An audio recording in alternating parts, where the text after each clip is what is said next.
Hai semuanya, di video kali ini kita akan lanjut ke tahap pelaporan untuk akuntansi perusahaan jasa. Tujuan dari video ini, di akhir kalian akan membuat laporan keuangan.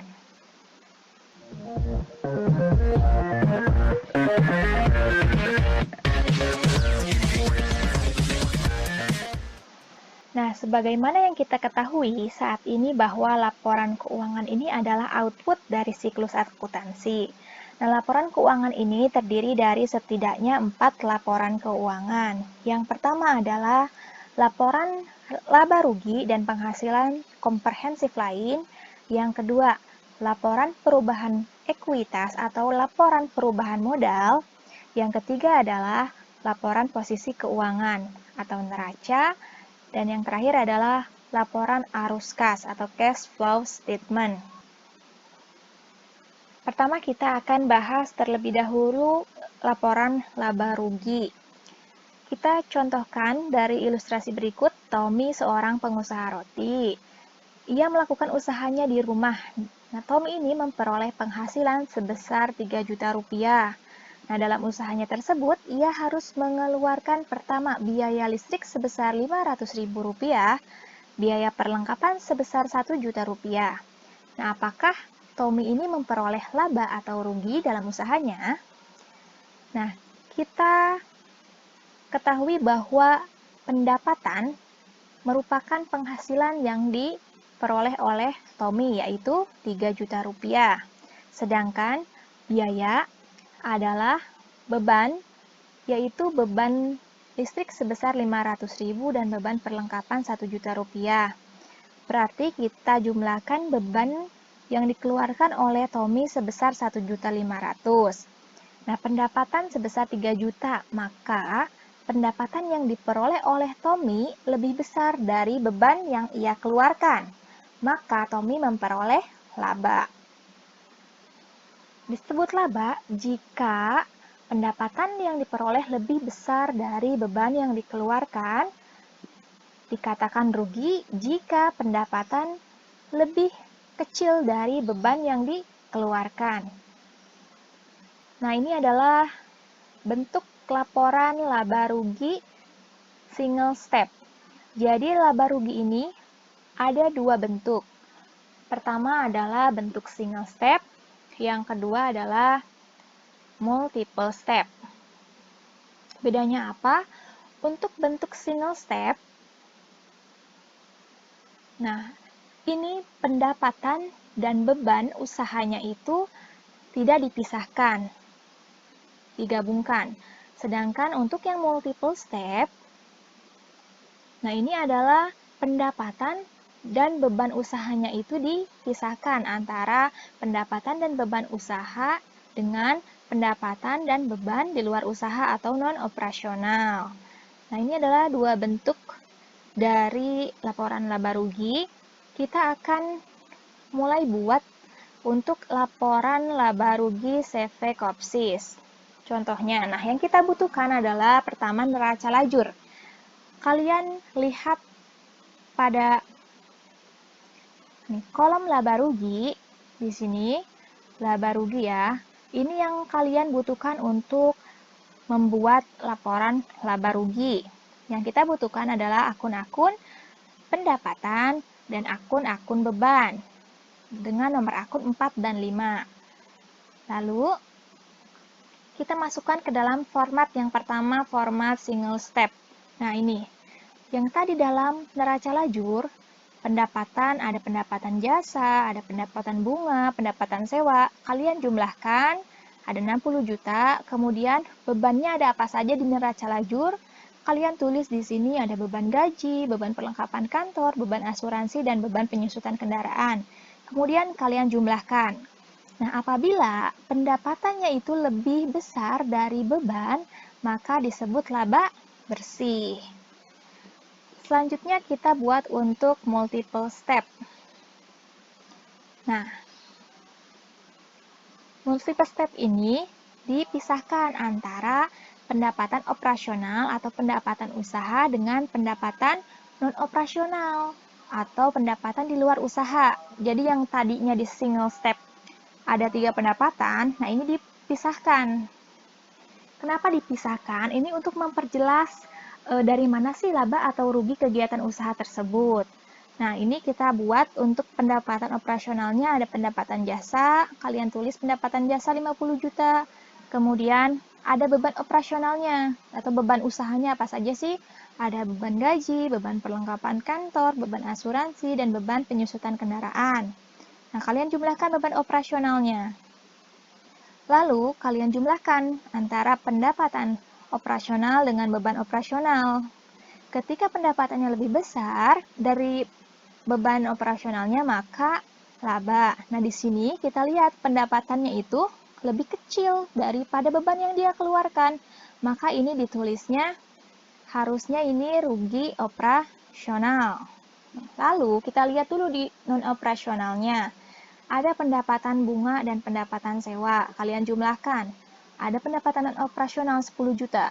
Maka ketika dijumlahkan antara pendapatan dan beban operasional dengan pendapatan dan beban operasional ini lebih besar pendapatan beban non-operasional. Maka diketahui bahwa didapatkan laba bersih Rp9.500.000. Oke, yang kedua adalah laporan perubahan ekuitas atau laporan perubahan modal. Nah, laporan perubahan ekuitas ini menggambarkan peningkatan atau penurunan kekayaan selama periode yang bersangkutan. Nah, ini ada beberapa komponen dalam laporan perubahan ekuitas, yaitu ada modal awal, kemudian laba atau rugi bersih, kalian masukkan yang dari neraca lajur, kemudian apakah ada pengambilan pribadi atau prive, lalu dijumlahkan apakah terjadi penambahan atau pengurangan modal, dan di akhir kalian jumlahkan antara modal awal dengan penambahan atau pengurangan modal menjadi modal akhir. Nah, dalam perubahan ekuitas ini, jika laba, maka labanya itu dikurangi dengan prive terjadi penambahan modal. Sedangkan jika rugi, maka ruginya ini ditambah dengan prive atau terjadinya pengurangan modal. Nah, untuk membuat laporan perubahan modal ini, kalian membutuhkan neraca lajur. Di neraca lajur, kalian lihat nih, untuk modal awal, contoh ya, ini untuk CV Kopsis Transport, modal awal Tuan Reynaldi ada 300 juta rupiah. Kemudian ada privenya sebesar 1 juta rupiah. Nah, di sini ada laba bersih sebesar 9.500.000 rupiah. Nah, tiga komponen ini akan kita masukkan ke dalam laporan perubahan ekuitas. Nah, yang tadi modal Tuan Reynaldi 1 Januari 2015 ada 300 juta rupiah. Kemudian ada laba bersih, kalian masukkan yang tadi laba di akhir 9.500.000. Kemudian ada pengambilan pribadi atau private Tuan Reynaldi 1 juta. Nah, yang tadi rumusnya jika laba maka privenya dikurangi, terjadi penambahan modal sebesar Rp8.500.000. Nah, modal ini modal akhir dari perusahaan CV Kopsis sebesar Rp308.500.000 ini akan kalian masukkan ke dalam laporan yang ketiga, yaitu laporan posisi keuangan atau neraca. Nah, dalam laporan posisi keuangan ini berisi komponen pertama aset dan harta yang berisi aset lancar, aset tetap, contohnya ada kas, piutang bunga, perlengkapan, peralatan, kendaraan, dan gedung. Kemudian ada kewajiban dan modal. Contohnya, ada utang jangka pendek atau utang lancar, yaitu utang usaha, utang gaji, sewa dibayar di muka.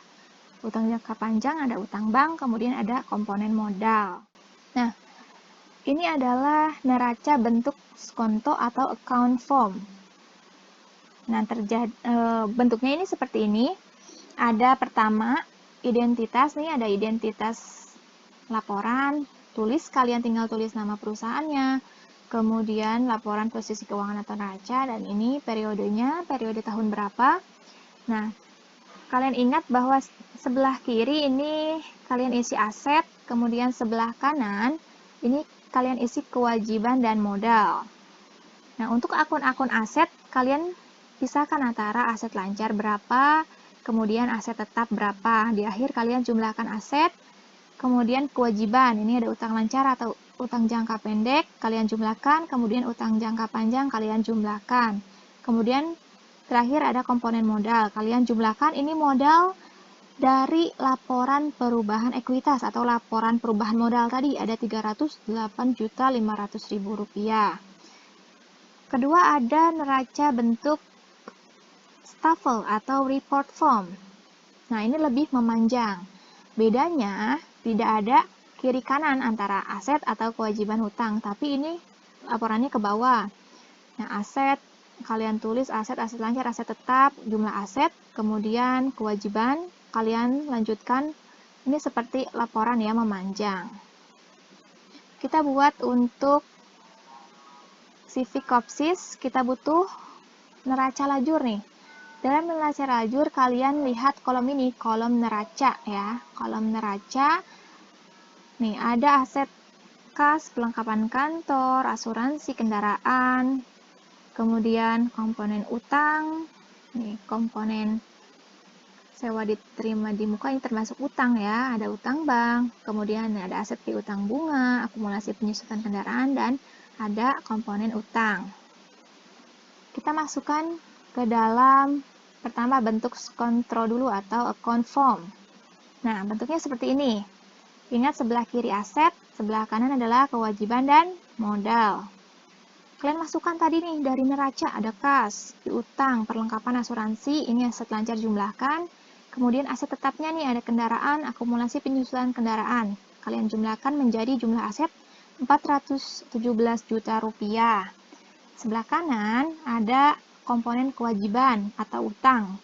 Ini utang lancar ya, utang lancar terdiri dari utang usaha, sewa diterima di muka, ada utang gaji, kalian jumlahkan, kemudian ada utang jangka panjang, ada utang bank, kalian jumlahkan, kemudian ditambahkan dengan nih modal Tuan Reynaldi, ada dari laporan perubahan ekuitas ya, perubahan modal. Jadi bukan modal yang ada di neraca, tapi modal yang ada dalam laporan perubahan ekuitas.